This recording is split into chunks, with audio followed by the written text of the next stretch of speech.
Hi, my name is Marty Levinson. Welcome to the Northtown News. Hi, I'm Marty Levinson. I'm here to give you...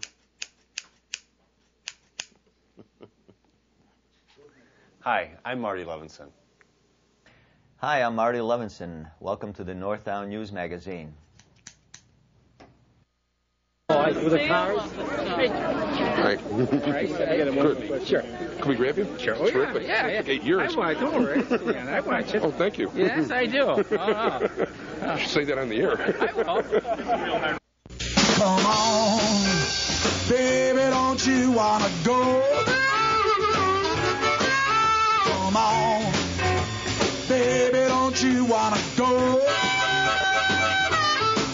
Back to that lemon light city, sweet home Chicago. 22 is 4, 446. Come on, baby, now get your business fixed. Come on, honey, go to. Hi, I'm Marty Levinson. Welcome to the Northtown News Magazine.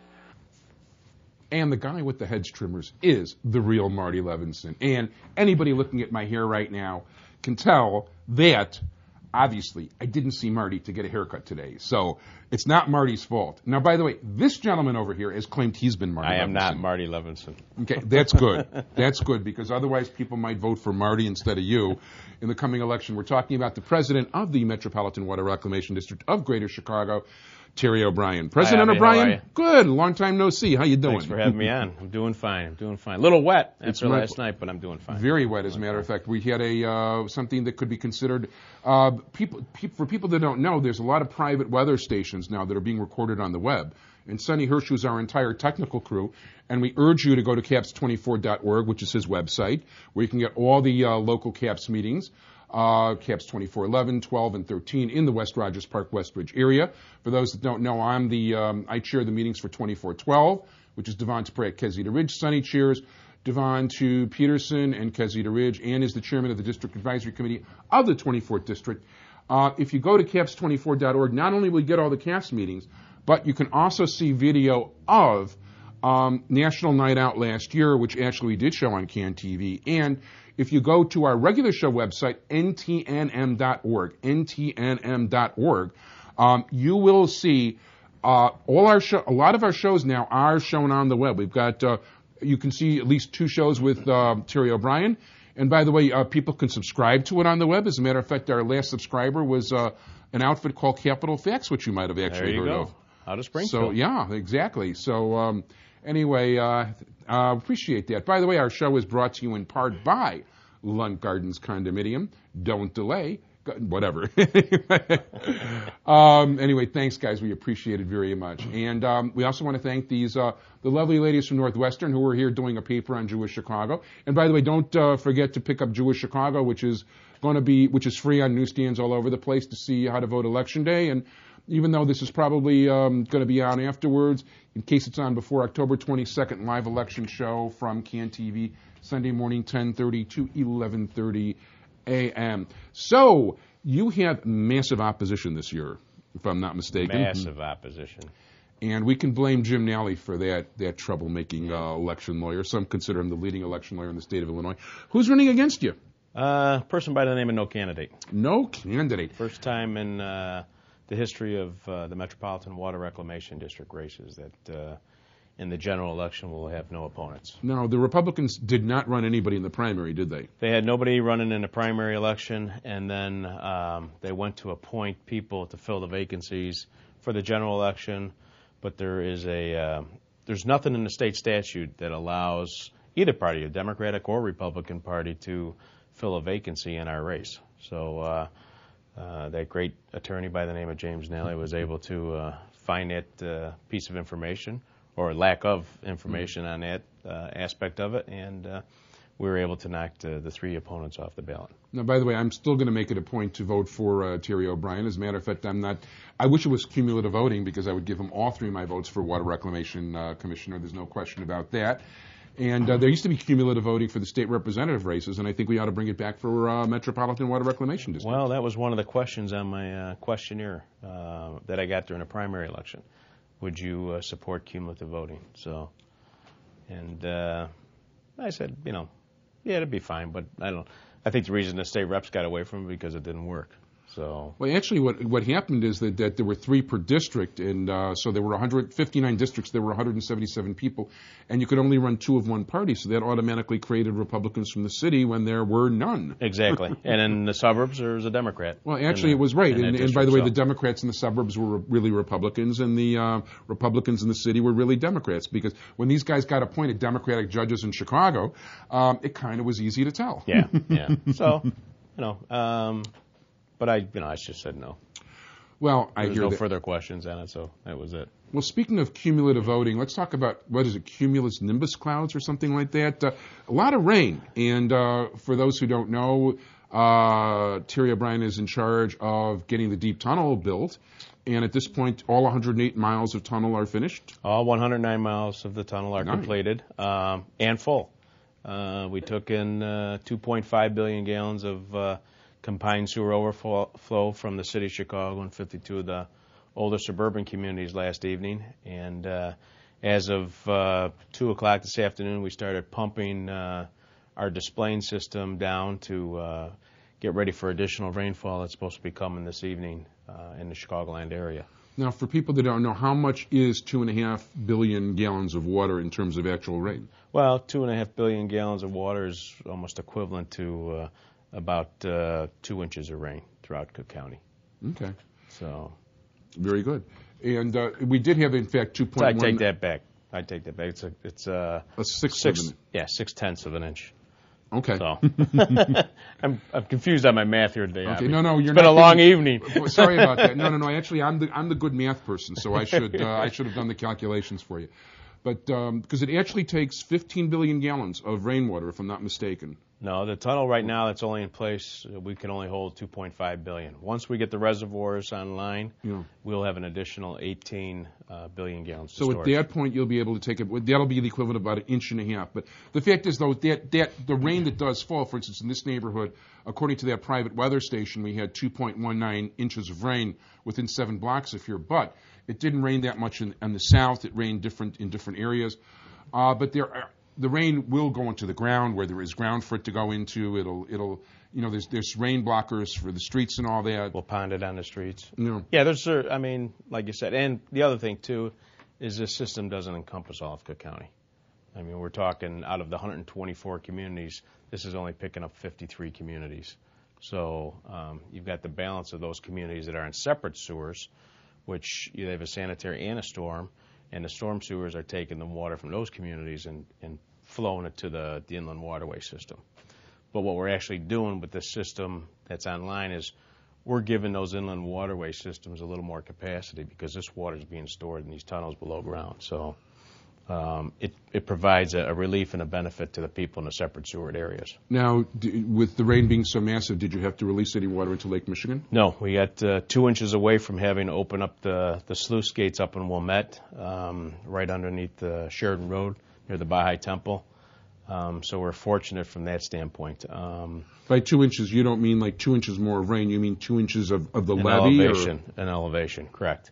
So how high was it? 20 feet, 30 feet? Well, no, we had a 5-foot swing with regards to the lake level and the river level. The lake level is normally 2.5 feet above what we call City of Chicago datum, which is a zero line. Mm-hmm. The river is approximately 2.5 feet below that line. So we have to wait for about a 5-foot swing in order for us to have an impact on drawing the water out of the river system. And you got 4 foot 10 inches high. Yeah. That's close. And that's one of the big things that people aren't aware of is the fact that the lake level is higher than the river level. And we always receive numerous phone calls at the start of a storm, especially a storm like last night when it just basically parked over the region, to open up the river locks. Well, we can't open up the river locks. If we open up the river locks, we're draining the lake into the river and creating a worse problem that we have. Ooh. So that's why we've got to wait for that 5-foot swing. But fortunately enough, we did not have to go back to the lake. It's something we don't like to do because Lake Michigan's a drinking water supply, and it's our responsibility as an agency to protect that drinking water supply. Now, before the deep tunnel and all that, how common was it for water to go into Lake Michigan? Well, we used to probably reverse to the river once every 4 days. Now with the That'd system, be 90 times a year. yeah, what we would do is like So last. we had like the biggest rain of the year probably yesterday. Okay, and that would have been a no-brainer right into Lake Michigan. Exactly. And you were able to not do that. What I'm saying is when we reversed on average of every 4 days, we would reverse back into the river system and eventually out into the lake because we didn't have a storage capacity in the tunnel. But last night we were fortunate. We did have to pump to the river at our North Branch pumping station there at Lawrence Avenue and Francisco. And that was untreated sewage. And then we had a pump from our Racine facility on the South Branch of the Chicago River into the river, untreated sewage. That's because the tunnel filled the capacity. We had no other means of dealing with the rainwater at that point, so we just had to put it back into the inland waterway structure. The benefit there of that water, it's predominantly all rainwater. There's not that much sewage, probably 5% sewage and 95% rainwater was being dumped or pumped into the river system from Lawrence Avenue and our Racine Avenue pumping station. So because we've got this system online, we're capturing that more concentrated raw sewage and wastewater that's flowing through the sewer system at the initial part of a storm. So what we're doing is just flushing out all the pollution, and basically then what you've got is stormwater or rainwater just flowing through the sewer, and that we have to divert back into the inland waterway system if we lose our capacity in the tunnel. So you're getting really picky here because you know what, it used to be it would automatically go to Lake Michigan. The inland waterway system would have been a given. Yeah. Now it's like how often? It sounds like it's rare that you even go into the inland waterway system. Probably once every 20 days now. Yeah. Compared to 4 days before the system was Wow. online. And the other thing one thing you got to remember too is what we're putting out there is not as bad as what it would have been if we didn't have the system online. So it's not untreated sewage for the most part. It can be a little bit, but this is mostly, you're saying 95% rainwater. Well, for the journalists in the audience, Okay. people like to say untreated sewage because it's, sensationalism and Right. and people like that, or don't like that the way it's said, but and that's why I say it's 95% stormwater, 5% polluted water when it gets Gotcha. to that point. So, and that's why you've had the improvement in the water quality in the inland waterway system throughout the region. Well, last time we talked, I guess you were up to 68 fish. 68 different species of fish. Okay. And at one time it was just, some bottom-sucking scum suckers, just a handful of them? Probably about 4 to 5 different species of fish before this system went online. And now you're up to 68, and I'm 68. still waiting for the wild gefilte. Once you get the wild gefilte, then we're in business. You can buy those on Lake Street. Oh, that's true. Vita Foods. So, right. Yeah, they'll do that. They do that. Yeah. I should get them as a sponsor. In any event. But so let me ask you. So, okay, the deep tunnel system. If all the deep tunnels in place, then you've got a 20 billion capacity. Does water then go back into the inland waterway system? Does it go into Lake Michigan at all? I mean, it can under. Well, once the rain subsides, and as I mentioned today. Normally what we do is we do our treatment on the off-peak hours to save on energy. But with the forecast of heavy rains coming in again this evening, we've been pumping the tunnel system today during the day and treating that water and treating it to the same methods and standards that we do with regular wastewater on a daily basis before we put it back into the inland waterway system. Because this water then eventually flows to the Des Plaines River, down to the Illinois, and down to the city of Peoria. So, and they use it as a method of recharging their wells down there for drinking water supply. So, and not to mention all those interesting. Now, those fish that are in the Illinois River, the flying fish that Asian carp. Asian carp, right? Those things are people have been knocked off boats. Yeah, they're pretty dangerous fish. Not only from the standpoint of them jumping out of the river and hitting people, but also for the other different species in the river which they like to consume. They have, as a matter of fact, they've been wrecking the fishing in a lot of the Illinois River from what I've been reading. Well, right now it's still down south. We've been working with the Army Corps of Engineers. We actually gave them some property to put up an electrical barrier to prevent these fish from coming north of Lockport area. And right now it's been working. But, with storms like this, the elevations of the rivers go up, they can eventually get around this electrical barrier, and that's a big concern. So doesn't sound like it's going to take too many of them to really cause a problem either. No, well, and they've gotten this far because of what happened on the Mississippi River. Yeah. So It's a big concern of everybody here in the area, just to prevent them from getting up into the That would be good Lake because Michigan region. that would be not good at all. Not to mention all the people, all this boating is starting out. I'm seeing more and more boats and stuff on the river. Boating, charter fishermen, they get businesses are running out there. So, but we're working, like I said, with the Corps of Engineers. They're the lead on it, coming out of Washington. They've been funding this project. So, hopefully until we can find a permanent solution, we'll have to deal with what we've got at hand. Now, a big part of your job is to go to Washington and actually try to get money for the Water Reclamation District for various projects and to clean up Lake Michigan. Just got back a couple weeks ago. As I mentioned to you in an earlier show, we're in the budget for 2007 for $45 million. Wow, that's better than most years, if I'm not mistaken. Yeah, for the continued construction of our McCook Reservoir. Weren't you originally up for like 0 or something? This year's budget, we're actually in there for 0, but then we sat down with the Corps of Engineer and showed them this valued engineering that we did and construction of these 2 reservoirs, and they were able to take it and review it. We got the University of Illinois to work with us to help us identify the fact that this would be just as well or just mechanically well worked as what the Corps presented in the original construction plans. And because of that, we bumped up our benefit cost ratio because what we showed them saved the project $100 million. Wow. So that bumped us into the area where now we're probably on the top of the level from the standpoint of benefit cost figures on this project. And the President in February of this year put $45 million into the Army Corps' budget to continue on with the construction of this reservoir. That's pretty good. Now, but you know what? I wasn't even thinking to tell people. You're the only agency on the real estate tax bill that actually whose tax went down. Yeah, we had a decrease in our levy by almost 3%, which is amazing considering everybody else goes up and there's no tomorrow. And how's your bond rating these days? Our bond rating, AAA for all 3 bond rating agencies out of New York, Moody's, Standard & Poor's, and Fitch. Standard & Poor's just gave us the last one here in 2006. Since 2001, Moody's and Fitch had given us a AAA bond rating. And I believe this is only the 4th wastewater agency in the United States that Standard & Poor's has given a AAA bond rating. Now, what's the highest rating you can get? AAA. So and that's, again, for us to go out and borrow money and making capital improvements to our operations, that's a tremendous cost savings to the residents of the region. Yeah, there would be quite a bit less interest I would imagine. That we'd have to pay if the bond rating was lower. So, okay, are you really, now, obviously you're here campaigning to a certain extent, even though you have no opponent. Are you really campaigning this time around? Or? I am. I'm going around to a lot of the organizations that helped me out in the primary. As you know, we had a very crowded field in the primary. Oh, no question. 9 candidates.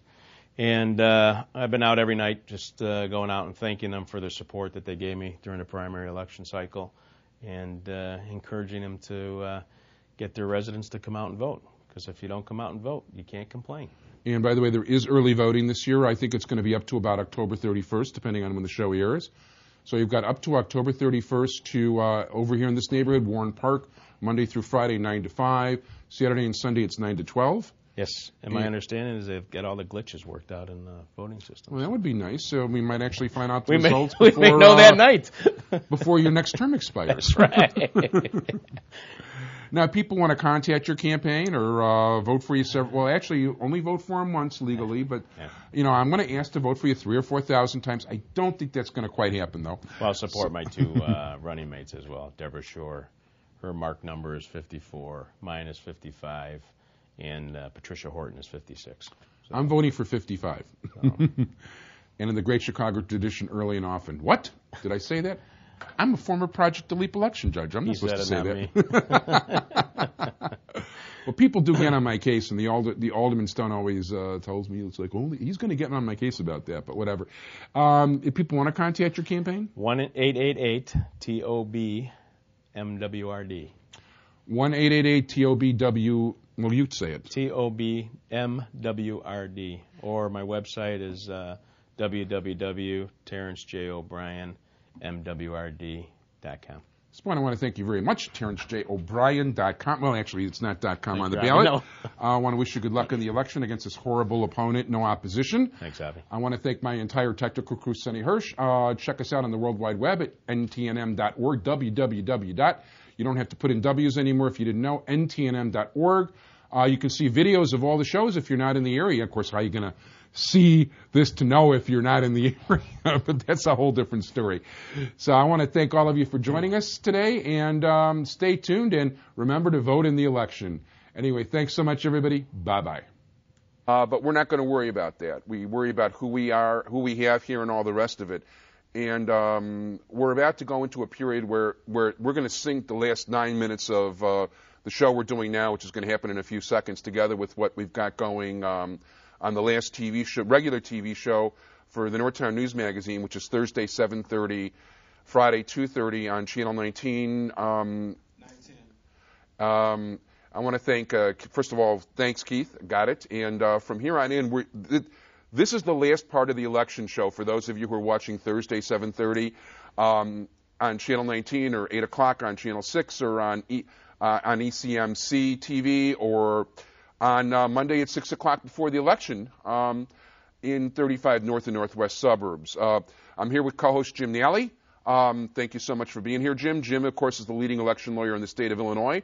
For those of you who are just joining us for the final segment of our live show, and this is live Sunday, October 22nd, 9 o'clock in the morning at CAN TV.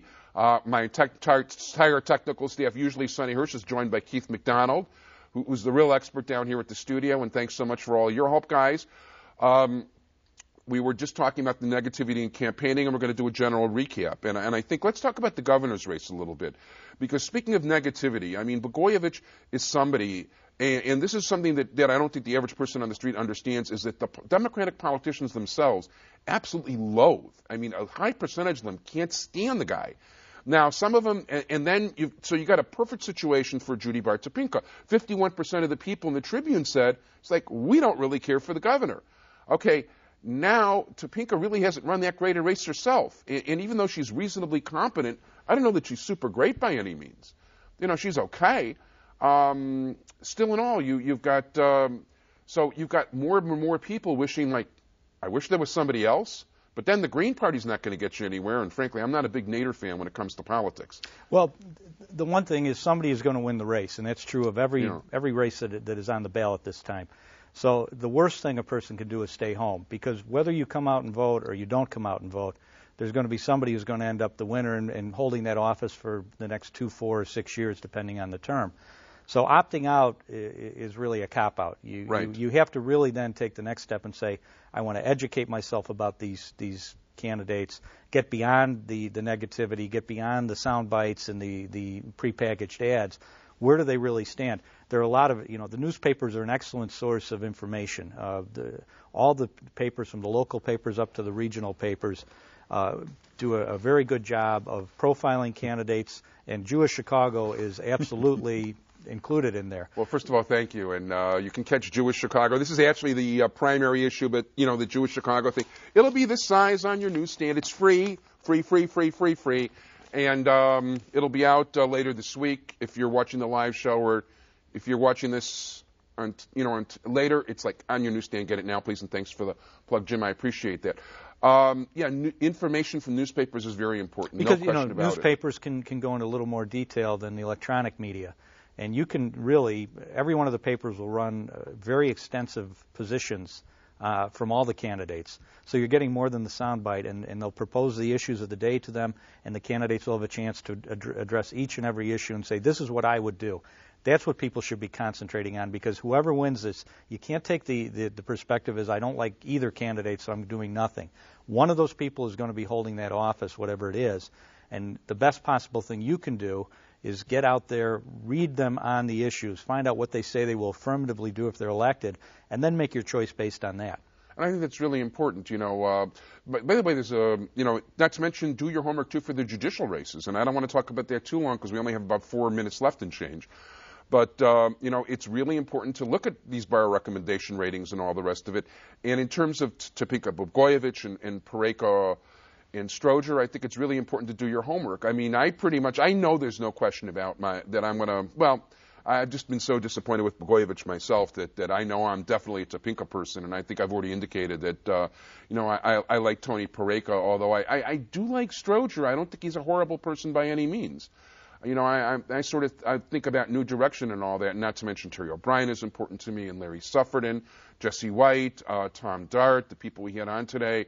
There's other people too. I'm not going to get into the treasurer's race. I was kind of upset myself at the Democratic candidate Giannoulias because I got stiffed on TV. That makes it personal, and I don't want to necessarily say anything here on the air. And by the way, what I say here too doesn't necessarily reflect Jewish Chicago. Jewish Chicago is a separate entity than this show, even though I'm obviously Jewish and all that. Okay, but I have to use a different criteria for what's good for the Jewish community. And, when Jewish Chicago comes out, I'll definitely be saying things about Blagojevich I did not bring up on this show because there's Jewish issues involved here that are very important, but that doesn't apply to this show. So I want people to understand that. But doing your homework is most important. And you can vote, as Jim tells us, you can vote early. Now, is there anything people have to worry about the voting machines? God willing, no.